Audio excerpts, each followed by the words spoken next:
wellness and how we can have a better life in 2023. So here we have Kasra. He is one of my friends. He is a registered physiotherapist for the Canadian Physiotherapy Association. He is working in his clinic in North York.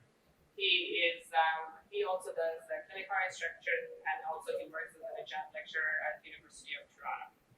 So he has a lot of experience in lecturing and also practicing in physiotherapy. So I thought it's a good, it was going to be a good addition of a guest speaker for us. So, thanks so much. Thank you very much. Thanks for coming and thanks for joining us on Zoom. I should actually express my sincere thanks to Sarah for inviting me here, having me at Manulife. It's such a pleasure being with you guys. So as a clinician, I work with Manulife, as I work with patients, and I'm so happy to be here. We're going to talk about strategies to improve posture and musculo-skeletal pain and work. And before starting, I want to have your opinion about posture, like your definition of posture, if you guys can give me some. Definition of posture? Yeah, so what do you think? When somebody says posture, what comes into your mind? Standing as tall and as straight, yes, right? as you can. Sitting straight, yeah. Okay, so can we communicate with you guys online? Yeah, so, yeah, all right. So, hello everyone, do you have any opinions? people online. People online? Posture? All right, so posture, when we talk about posture, yeah, it comes to your mind that a good posture is sitting up tall, right? All the ergonomic things that are in the market are standing tables, right? Everything. So posture is the way we sit or stand, but the way we define it has changed over years. We call posture, we define posture as your ability to maintaining your body in a safe and comfortable position in an unsafe world. So the posture is the response of your body to different physical conditions. It's not a standard way of sitting because depending on how your world, your surrounding world is changing, your posture can change, and we're going to talk about that. So when we talk about posture, the first thing that comes into your mind is this boring picture that we say don't bend, don't hunch, all of those crap that might not be correct. Actually, the recent data from clinical research is showing that this might not be the case of having lower back pain and spinal problems and all of that. So I define posture, I think, based on the research that we study. The posture is this, is how you maintain your body in different situations. So if you're at a gathering, chit-chatting with your friends, you're not sitting like that, right? So if you look at the bar here, different people standing there, the way they're maintaining their body to be comfortable, to feel safe and confident, defines their posture. If they're stressed, they might stand differently. If it's cold there, they might stand differently. If this person has a lower back pain, they might behave and stand and look differently. And depending on the topic that they're talking to each other, they might appear differently. So the posture is response of our body to this moment, next moment, and the moment after. And we're going to talk about creating strategies to feel safe and stable and comfortable in itself. So to talk about that, we have to have an idea of human movement. And this is one of the mysteries in science. We don't have any idea of how our body moves. We have been very good in physiology, in medicine. So medicine was able to change body chemistry by different medications, by different surgeries, everything. Going through pathologies, change them. Psychology had been very successful in changing the behavior, right? In changing how we feel, how we think. But regarding human movement and regarding our physics, we have been so unsuccessful. And recently, they've been starting to think about how people move. This is an interesting study. They asked 10 people to perform a dance, one movement, and they plotted it. And as you can see, every person is performing it differently, the same task.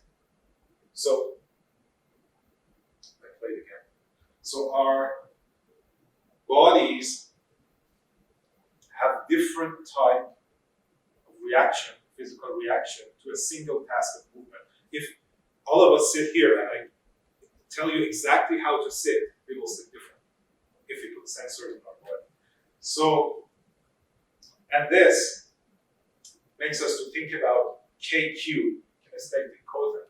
So all of us know what IQ is, right? And what EQ is. And KQ is a new thing that we have to think about, is ability or perception of movement, is your ability to feel, understand, and use your body to perform different movements. If all of us start to do a new sport, right? So let's say soccer, I have no idea how to play, or hockey. But I know Jonathan knows how to skate. But so if somebody asks us to play hockey and they ask us to perform just a single, like a standard task, we will move differently, right? Because we don't have same perception and control over our motor system. Motor system means the nerves that are signaling our muscles, the engine of our body. So the problem with that is that we don't have, and also we should mention that people have different levels of KQ, right? So some people can perform tasks easier, for some people it's very difficult. And when we have different conditions, like let's say Parkinson's, that the sensory cortex of the brain is damaged. So our perception of movement and feeling is different. So if you look at the people with Parkinson's, they walk, they shuffle when they walk very slowly. That's not because they cannot perform the activity, it's because their sensors are not giving them good feedback, so they think that they're walking fast, but they're not. So these are the things that can affect the way we move. And the other thing that we don't know and we cannot understand how we move, how our muscles work together, is that we don't have any good knowledge about anatomy. So it's interesting because all of the medicine, with all of the equipment, with all of the dissections, all of the surgeries that are going around, we feel that, well, anatomy is well known, but it's not. And if I want to throw an example, it will be like the physics. So Newton, when they suggested that there are different laws of physics and relativity changed all of them. So this is what I'm going to talk about, that our anatomy. I think you need to be closer to the speaker because. Oh, they can't hear me? They'll hear you well. All right, sorry. So, sorry, I'm fidgeting a lot. Talking about movement, I move a lot. So,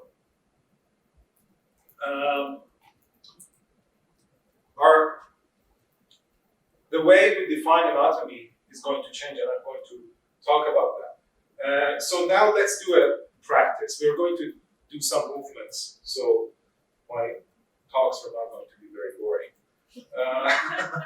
So let's do something. While you're sitting, let's open your hands, stretch it out, open your fingers, and bend to one side. Stretch as much as you can, pull it up, stretch, and to the side, and open your mouth. There, good, let go. What do you feel? I need a nap. Yeah. Do you feel something inside? Stretching? Yes. Something moving, some energy? Yes. This is called articulation. Don't stretch. So this is what, when you wake up, you do, right? It's an unconscious reflex of your body to inactivity. You stretch your soft tissues, right? And it's a random movement. It's not a yoga of doing that. It's not a standard movement. It's random movement. And your body does that based on the tightness that it feels. And mammals do that. Some mammals do it about 50 times per day. But for us, because it's socially unacceptable, we created a world and we put some laws and regulations that we don't accept this, right? So we don't avoid doing it at work and in society, something that might be very helpful for the body, right? You do, right? Me too. Yeah, actually, yesterday I was talking to a patient. I was like, she was like, "Look, should I do that?" I was like, "No, it's just." So we're living in a moving world. If you think about the universe, the galaxies, the Earth, everything is moving, going around. The wind, the nature, the cells, the atoms, everything is moving, and we are moving. We are living in a moving world. Every single particle that wants to be alive has to move. And we are creating a world around us recently that is ignoring what's essential for our body to do, which is movement. So when I think about my childhood, when I was watching TV and I wanted to change the channel, I had to walk to the TV and press the button. And then it changed to the remote controller, and now you just say, change the channel. Yeah. Yeah? Alex. So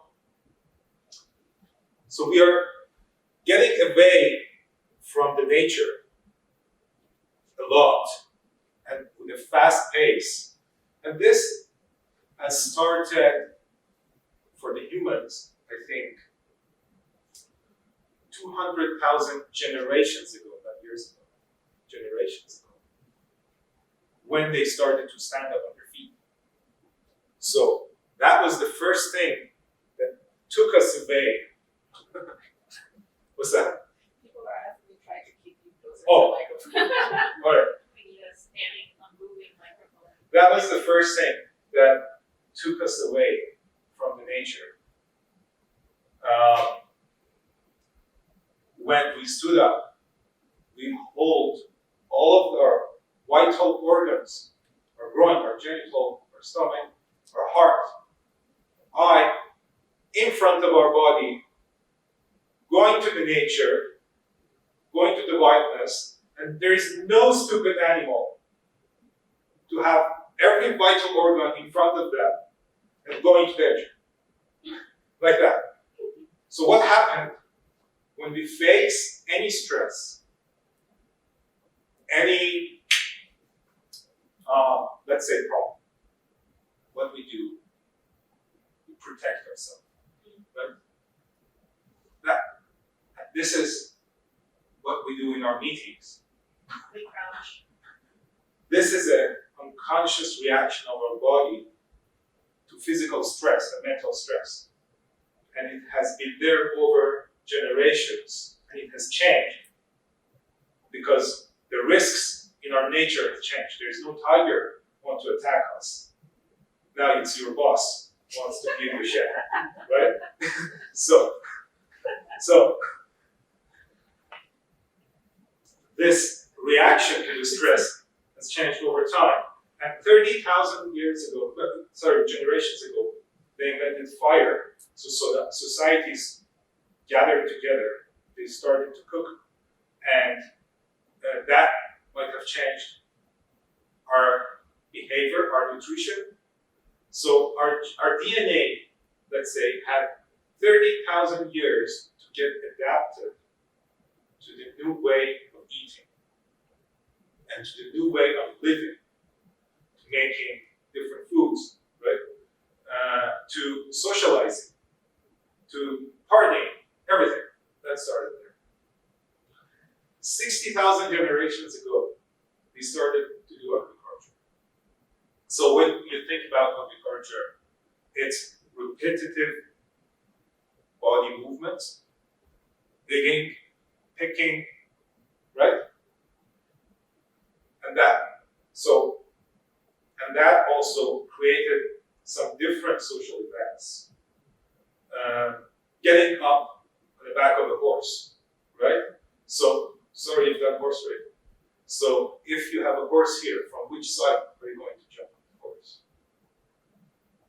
Our side is left side. We look at this right side. Your right side, right? So, for someone who's a farmer and has to do this for 50 years, 30 years, every day, for a couple of times, they have to jump from one side. So this started to, or even when you want to get into your car, right? So we go from one side. So this one-sided movement that had not been there before that, before 600 generations ago, because they were doing random movements, they were hunting, they were escaping, they were doing different movements. So these movements, our DNA had 600 generations to get used to. An industry, 20 generations ago. So repetitive tasks, right? Have you seen Charlie Chaplin's movie? Repetitive tasks. So 20 years ago. So the chair that we sit on, the desk, the everything that we use, is just 20 generations that we started to use. And this is the modern world that we are in now. It's 2 generations that we stepped into electronics. Just 2 generations. And first of all, we don't have any knowledge of how our body is reacting to this world because it's just 2 generations. We haven't done much studies over it. And when they made a laptop, a cell phone, whatever, nobody came to us and tell us how to hold it, how to use it, when to use it. We just made them. And it takes time for us to understand how to deal with the electronic world and with the modern world. So this phenomenon has created a big problem in our societies, which is called physical inactivity.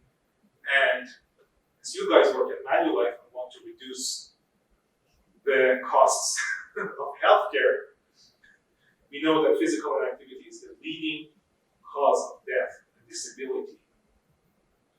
And also, as years go forward and people become more inactive, the rate of chronic diseases are going up, the painful conditions, and most of the psychological and physical problems are related to the physical inactivity. So if I usually go to the organizations and I ask guys how active you are. And honestly, when I talk to my patients, they're like, I'm an active person. Really active. And I ask, okay, so tell me what you do. What are you doing? Describe your day for me. And they're like, okay, so I wake up, I sit and have my breakfast, then I'll go to my desk, and I sit behind my desk and start working from home till 1 o'clock. Then I eat some sandwich while I'm sitting at my desk, or I go to my kitchen and I eat, and then I get back to work, then I drive to gym, and I exercise for an hour on a stationary bike. So I sit there and pedal. Then I go back to home and eat dinner, and I watch TV, and I sleep. That's it. So sometimes 50 hours per day you're sitting. And our body, so we created this sitting 20 generations ago, or even less than that, and we have been living there for years. So we are in a posture that we created recently, and our body is not designed for that, because we didn't have any chair 100,000 years ago. So there are studies that look at the financial burden of chronic pain that is recently evolving, showing that, well, actually this study that I put for you, they've looked at 28,000 people, 29,000 almost in the United States, and they found that the chronic pain is correlated with the productivity of work, and the costs of chronic pain is $61.2 billion per year in workers. And employees with chronic pain miss an average of 28.5 work days a year, so almost a month, because of chronic pains. All right, so you guys are familiar with these equipment that we have recently. So how many of you are using standing desks? 1, 2, 3, yeah, sometimes, okay. All right, 4. All right. So there are standing desks, sitting desks, different ergonomic chairs, different ergonomic desks, mouse pads, all of those that we have created, and we think, based on the assumption that we have of the biomechanics of anatomy, we think that they're going to be helpful for our body, but there's no exact biomechanical analysis and scientific data showing that these are helpful, really, and we're investing a lot on them, because what I believe that these are called external factors, so they're out of our body, right? So, but what I think that it's internal factors that are very important and are missed and are overlooked a lot, which is the way our body has to get adapted and used to that new condition. So if we are going to sit behind the laptop, is our body ready to do that? If you think about, let's say, athletes like soccer players, so they have to play for 90 minutes in a stressful physical condition, right? So how long are they practicing and preparing themselves to be in that situation for 90 minutes? So if we think about that, about 12 hours daily activity that we are doing every day, and is our body ready to maintain working in that situation in a safe, stable, comfortable, and confident position? Are we stable enough? Are our shoulders able to hold our head and neck and our arm in front of our body in a less stressful position? Are we mobile enough?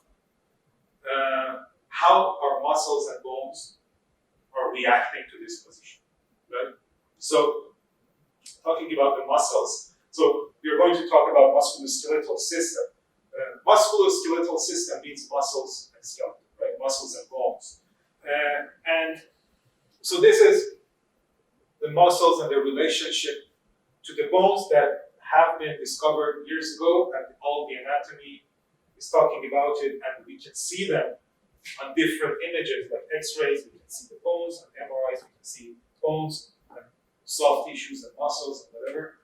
And it started when they started to dissect humans' body and look at the interesting organs, like spleen, liver, those things. But something that those scientists missed was the connective tissue. So when they were dissecting and going in, they described in the anatomy books that there is some tissue covering all of these organs that we put aside to find the heart, find the brain, to look at the muscles. And so this is how they describe the muscles, like your biceps is a muscle that attacks from your scapula, it travels down, and one head travels from your arm bone, and it attacks to your forearm, and its main job is to do this or do that.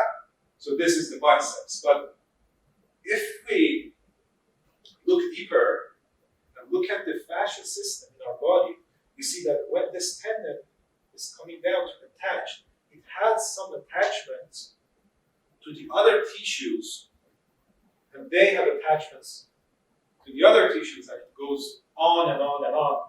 This is something that body worker Tom Mayers calls anatomy trains, which is very interesting. Actually, I'm using some of his slides in this talk. So this is called fascia, the cover of our muscles that you might have all seen when you're buying meat or something, right? So this is a cover, like a cellophane around our muscles that covers everything in our body. And if we look deeper at them, deeper inside, we can see that this cover looks like a spider web. And as I mentioned, all of our muscles, from the foot to the head, are connected. So this is here. So bottom of your foot, so your plantar fascia, it connects to your Achilles tendon, it connects to your calf muscles, connects to your hamstring, it goes there to your ischium, the sitting bone that you feel. It travels to all your back muscles and it goes to your forehead. So all of them are connected together. And this is how they found out in their new dissections that our body is not separated. All of these tissues are connected. So when I'm saying that we don't know about human movement, it means that we were thinking before that when I do this with a dumbbell, I'm strengthening that muscle, but this might not be true because this is connected to the lower back. And so when I'm doing that, what that muscle is doing, right? So when I'm sitting like this, how's my hamstring reacting? Because they're all connected together. So this fascia and connective tissue is a very interesting tissue which cannot be seen on X-ray, on MRI, on CT scan. Sometimes we can detect it on ultrasound. And because we have had no idea of a tissue that has an important role in our body and has 5 to 6 times more nerves than a muscle, there were no medical treatment or diagnosis or anything about it. And in 2006, that it was the first symposium of connective tissue, 2006. They just gathered together to talk about it. And medicine had been there for years. So we have no idea, surgeons, physiotherapists, that what the role of this tissue is, because we were not able to see it in our body. And the tissue is connected to our skin on top, and it travels down, it wraps our muscles, then it goes deep into the, if you buy a steak, you can see those lines, right? So it puts dividers into the cells, into the muscle, and then it goes and wraps around the cells. So from the skin to the cells, we have this muscle, and all is connected together in our human. So when some philosophers talk about seeing human as a whole, they're talking about this muscle, like Pilates, like, I don't know, yoga. So if we think about connective tissue, we can describe it as the orange. So orange is just water, right, when you squeeze it, but it's wrapped in different bubbles. And all these tissues are connective tissues in the fruits. So the same thing is happening. So our heart, our stomach, our liver, our brain, they're just the let's say, some materials that are covered and get shaped by this connective tissue, and they got their role by the shape that our connective tissue has given them. And they're all connected together at our skin. So maybe by doing that, because I'm manipulating this tissue, I can affect somewhere else in my body. So if we put this tissue under microscope and magnify it by 120 times, we can see this picture. So far, any questions? No? All good? Okay, we're going to move more. I think you guys are getting good. So, any questions from people online? All right, so this is the connective tissue that looks like spider web. Look at the beautiful strings that are traveling. And interestingly, I correlated with my previous talk, they have random shapes and random orientation. So when we're talking about random movements in our body, just think about the random structure of our connective tissue. So this is called fascia. You might have heard of it. And it's composed of collagen fibers. So collagen fibers are strong fibers in our body that can, women know. Actually, men. Everyone. So They give it to you in your facial and yeah, so this is the structure. Collagen is the structure. It's like fibers that are in our connective tissue, and connective tissue is under the skin, right? So when these structures are falling apart or breaking down, we get wrinkles on our face. So when you build them again, right, these are like pillars under the skin. You can hold it nicely. So these are the collagen fibers, and they're very hard, they're very strong.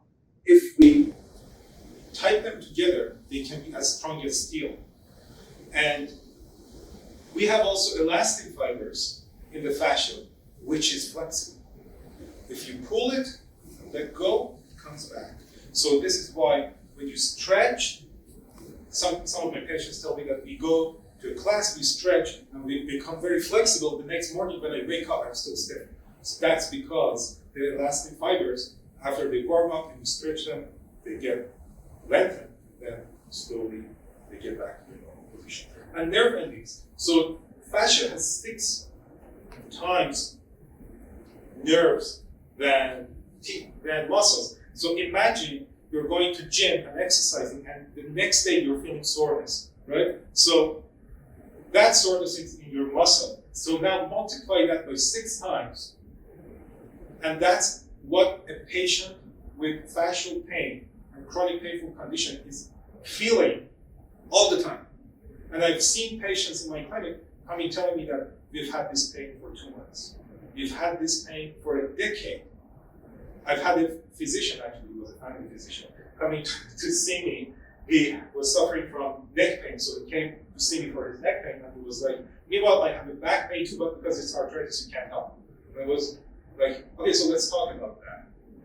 And he told me that he has had this pain for 20 years, and he's okay with that, he's dealing with it.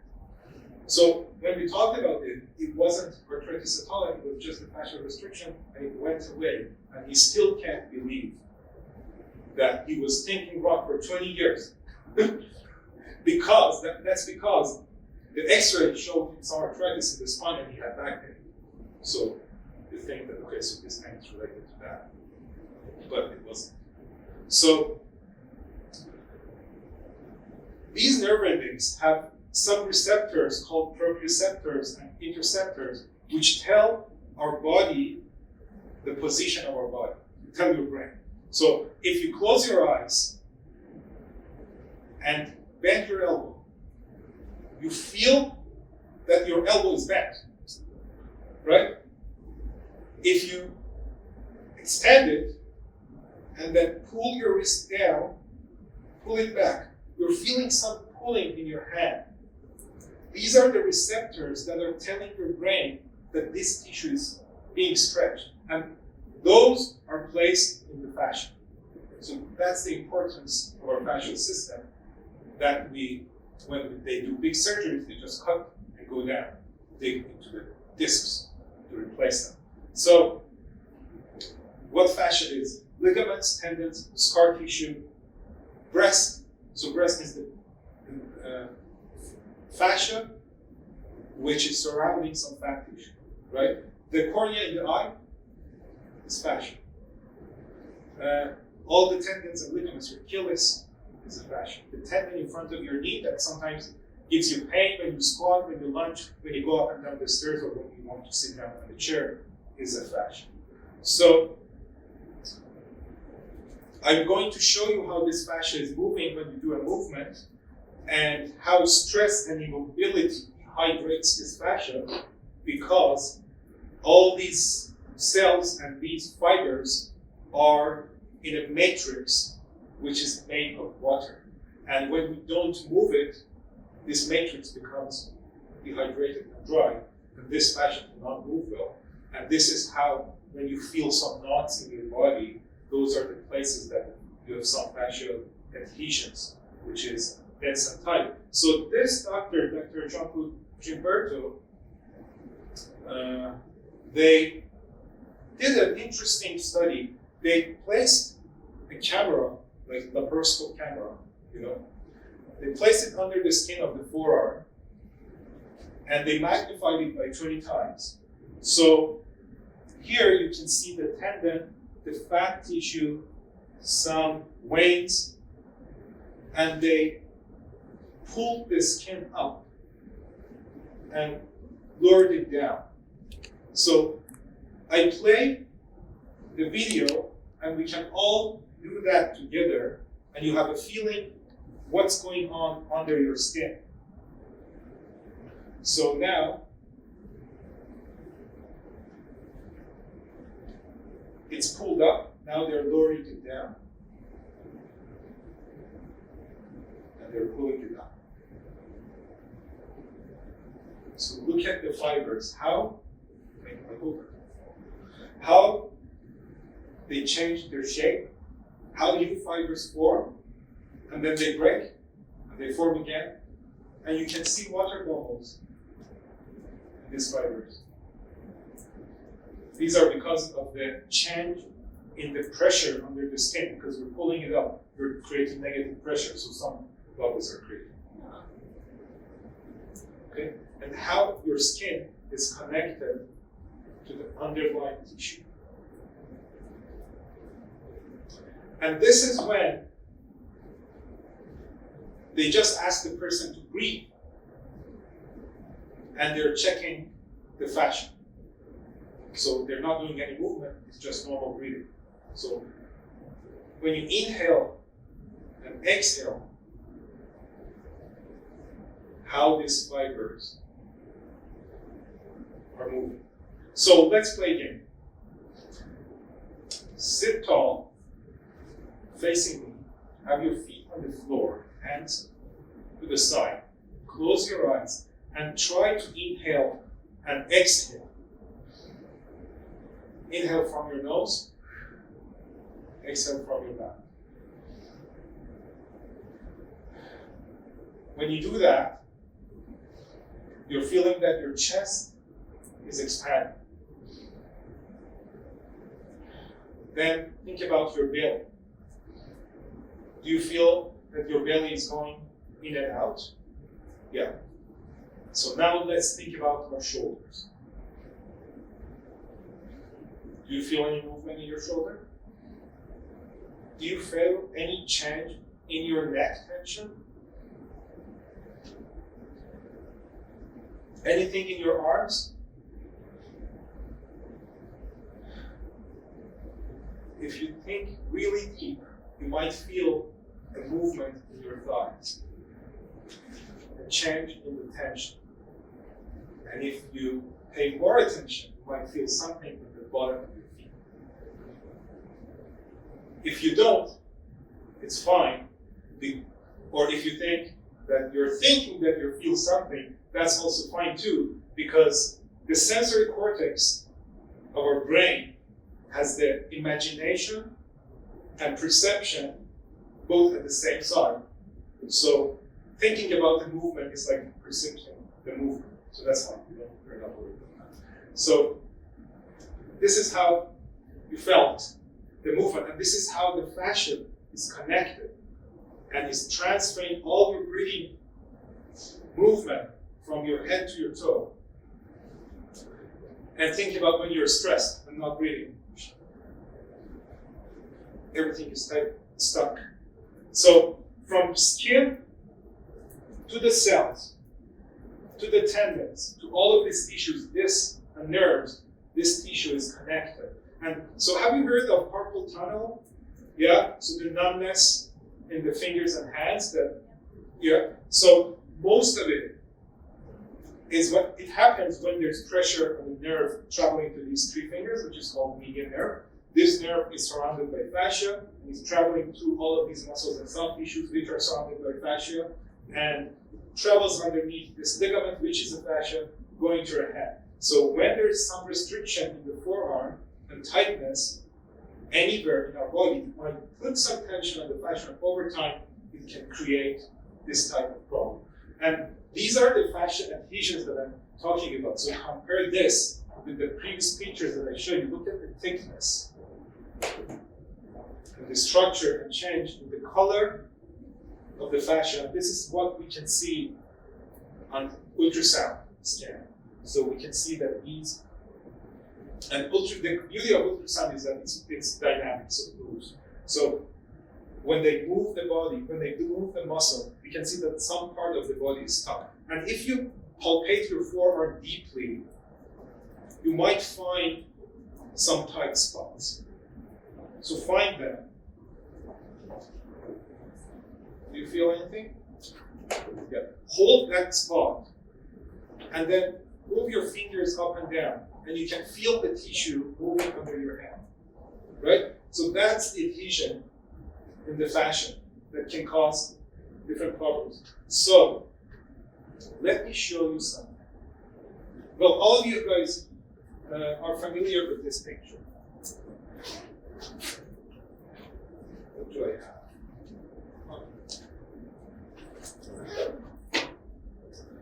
So, this is our head, our skull, which has to be in a normal posture.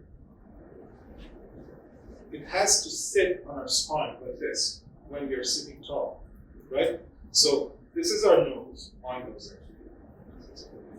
So this is our nose, and this is our head, and this is the neck.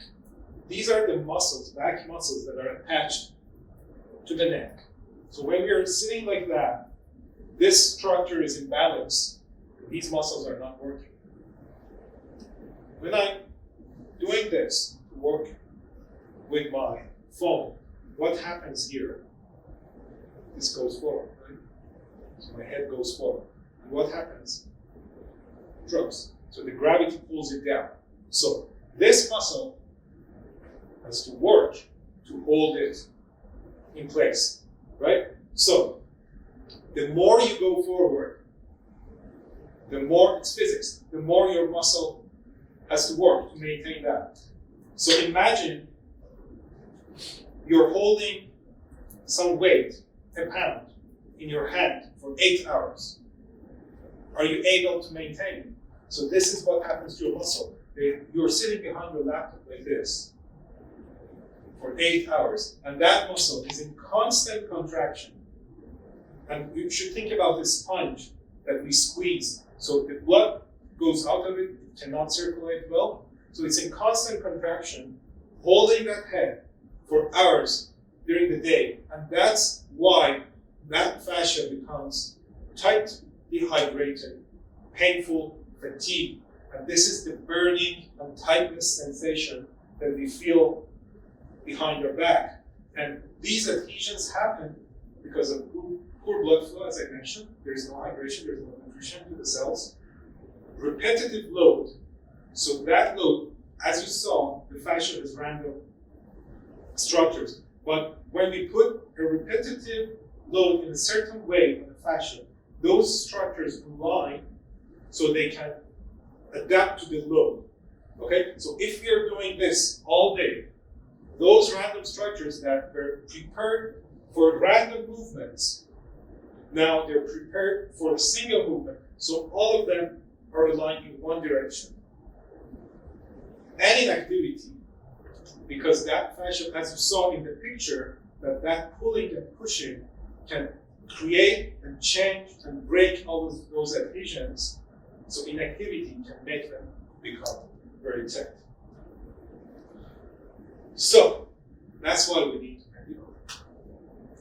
So these create those nuts in our body that might shoot the pain to our head, to our neck, to our back, to our leg. And when I see patients, interestingly, I saw a patient with lower back pain, that picture, and she was complaining of a disc problem. She was diagnosed by a chiropractor, by a family physician, by a physio. They did treatments, no improvement.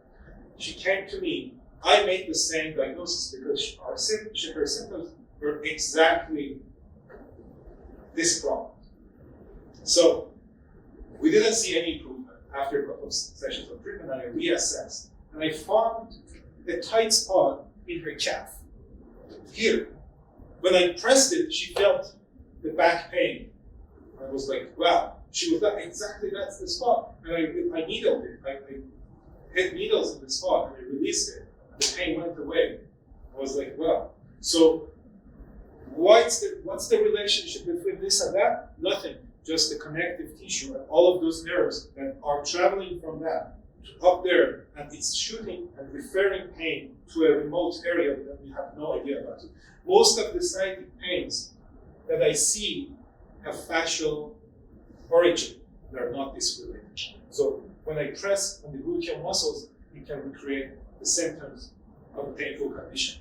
Rarely I see people with real disc herniations, although 80% of my lower back patients are diagnosed with disc herniation.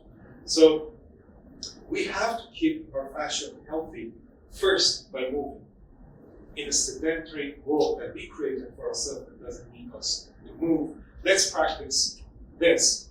So sit at the edge of your chair, maybe. Do this. Nice. Now put it on your chin and turn it up to put it on your head, on your eye. So look through your, and let's do that. Do you feel a pull here? Or some people might feel even tingling or numbness in their pinky. Now you're stretching your ulnar nerve and all of the fascia in that line that goes through. Okay? Let's do another one to stretch your sciatic nerve and structures. So hunch forward, then kick forward one leg, raise it up, then pull your toes up. You will feel lots of stretch here, traveling up. Then look up, it will decrease. Look down, it will increase. Point your toe, it will decrease. Pull your toes up, it will increase. So that's called nerve floss. This is a technique that we use to break all the adhesions alongside the sciatic nerve to decrease the sciatic nerve pain. So this is how we can mobilize and stretch and move our fascia. This is a simple way that we can do that work. When you're sitting, is to do some stretches, random movements, to make your fascia healthier. And our ancestors, as I mentioned, were living in a dynamic world. They had. Okay, let's do another practice. So, look at one spot in the room, doesn't matter. Maybe it's your pen, maybe it's just electrical on the wall, something. Pay lots of attention to it. Look deeply and imagine you want to describe it to me. So, how the pen looks like, what color it is, how to use it. Pay attention as you want to investigate it in detail. Feel your body. Now, let's do something else. Open your arms, and while you're looking forward, try to detect your fingers on your side. So try to see them while you're looking forward. So you're not rolling your eye. You're just having your fingers in your eyesight. And move them further. So still, can you feel them? Can you see them? And further. You can still see them, right? So try to have the same gaze, but don't drop your arms. So now you're seeing your surrounding room, right? You know what's exactly going on around you. And now pay attention to your breath and the way you sit. And compare it to the previous one. So when you're paying attention to a dot, this is what I told the dentist that I was working with them. So when you're working in a small area, when you're concentrating on your screen, your breath becomes shallow, you hunch, you sit smaller. When you're looking out, and when you have the perception of the world around you, your breath becomes deeper, your posture changes. So this is the difference between us and our ancestors, because they had to be aware of the surrounding environment, because there were risks everywhere. Now our risks are there, so we're paying attention to that, and that is changing the way our body is behaving and reacting. So there are good exercises and sports that we can do as a recreation to make us aware of our surroundings, at least weekly or bi-weekly or monthly. That can be very important, because all of these muscles in our chest are connected to our neck and head. So the fascia, as I mentioned, is going around our body. So if you're breathing shallowly, you're using these muscles at the top of your chest. If you're breathing deeply, you're using your diaphragm. And that can cause, so this overactivity of these muscles can cause lots of problems in the neck muscles that can create pain and numbness in your hand. That can be misdiagnosed by radiculopathy and cervical or neck disc bulging or pinching. So, I'm going to be quicker.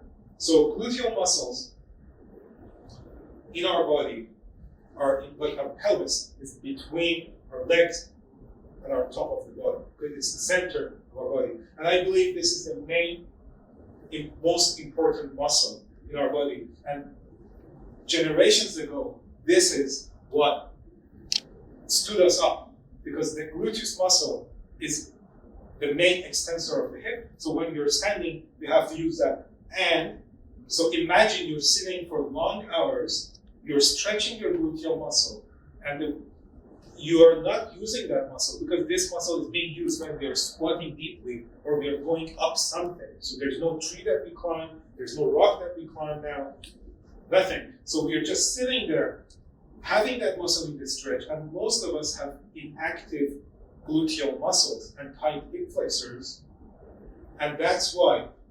So when we don't have that ability, and then we stand on a standing desk and working, when there's no gluteal muscle, what are we using? Our hamstrings. And hamstrings are connected to your ischium, and think about that picture that I showed you, that all these muscles are connected together. So when that's in lots of tension, these become in tension, and we might get a headache or migraine. So when I see people with spinal stenosis, they tell me that they can't walk more than 10 minutes. And what I do, I just strengthen their gluteals, and that increases their time of walking to 20 or 30 minutes.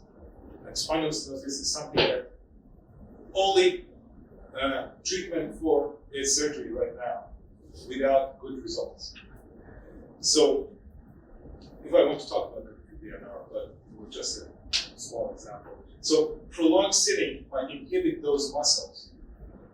And working on those muscles can affect your body a lot when you are doing your daily activities. So this is what we call cross syndromes. So when our gluteals, our extensors become weak and our flexors become tight, our pelvis tilts. And then to compensate that, we have to do this, to look forward. So it's cross-sectional, we call it cross syndromes, upper cross syndrome and lower cross syndrome, because the muscle on one side and the opposite muscle on the other side are acting differently. So this muscle is weak, the other muscle is tight, then again, this muscle is weak, the other muscle is tight, and they're causing those cross syndromes, and that's why most of us are having weird postures and cannot maintain a good posture. So let's practice the last practice that we're doing. So sit tall and try to roll your pelvis back and forth. As you're rolling your pelvis, you see that the whole spine is moving. Your head is changing the position. And try to find the best and most comfortable spot or position for yourself and stay there. Stay there. So, if I analyze your bodies, each of you have different angles in your spine right now. And that's the thing that I was saying, that there's no standard posture. And then think about all of those ergonomic chairs. Are you still in that posture or you're tired? Good. So you're not able to maintain the good posture for yourself because your body is not adapted to. And now if again you go into that posture and then have your hands forward, you see that, and again start rolling, you can feel that your shoulder muscles their tension is changing. So the way these muscles feel when we change the posture of our spine, difference. So that's why somebody comes to me and say, I have tennis elbow, I have shoulder pain, but I don't do anything, I don't lift, I don't exercise, I didn't do anything, I just sit behind my computer, I have an ergonomic chair, I have a great desk, I've spent a lot to buy a mouse pad and everything, but it's not that. It's our body that cannot hold that position. So going back to all of these ergonomic things that we created, first of all, there's no standard. So this chair might be very comfortable for her, but not for me, and that desk too. And are we prepared to stand for long hours or sit for long hours with that ergonomic tool that we bought? So I'm not going to talk about how to sit and how to stand. I'm going to talk about being prepared for that position. And if you look at the rural areas and people who live closer to nature, look how their body is moving. Look at the harmony and the spine, which is so straight. She has a baby in her back and a weight on her chest, on her head. And if you look at that video, look at that harmony and beauty of walking. They can even turn their head. And their spine is decompressed, although they have lots of tension on their head. Look at that. Look at the arm swing. Everything is symmetrical, although they have unsymmetrical weight on their body. Babies on this. Okay? And this is us.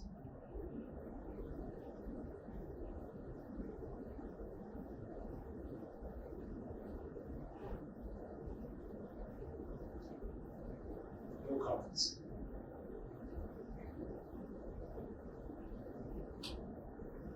So we have to move and think about getting closer to the nature,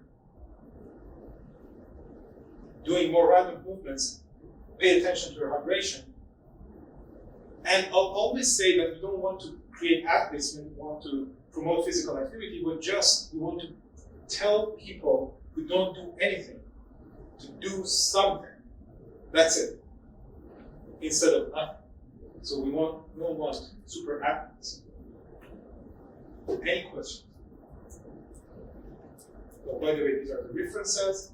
And if you have questions, you can reach me at my email, info@ycrehab.ca, or my website later. So if I talk too much and you guys are bored and just want to leave the meeting, so you can just have my email address and email me and ask me my questions again. I will be happy to answer your questions, or if there's any questions, just ask me. I'm curious. So the fascia, is this something that can, like, if you had injury or surgery, that can heal without issue, or is this?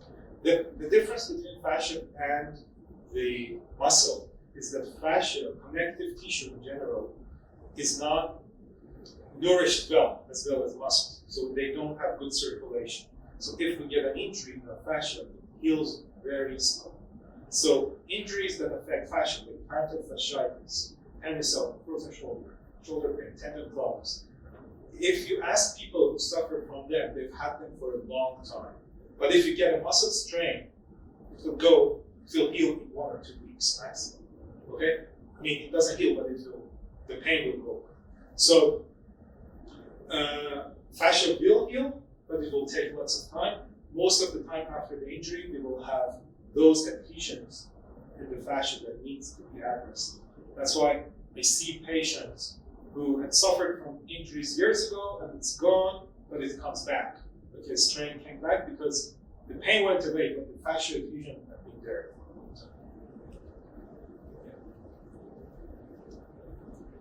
Good. Thank you very much for your time.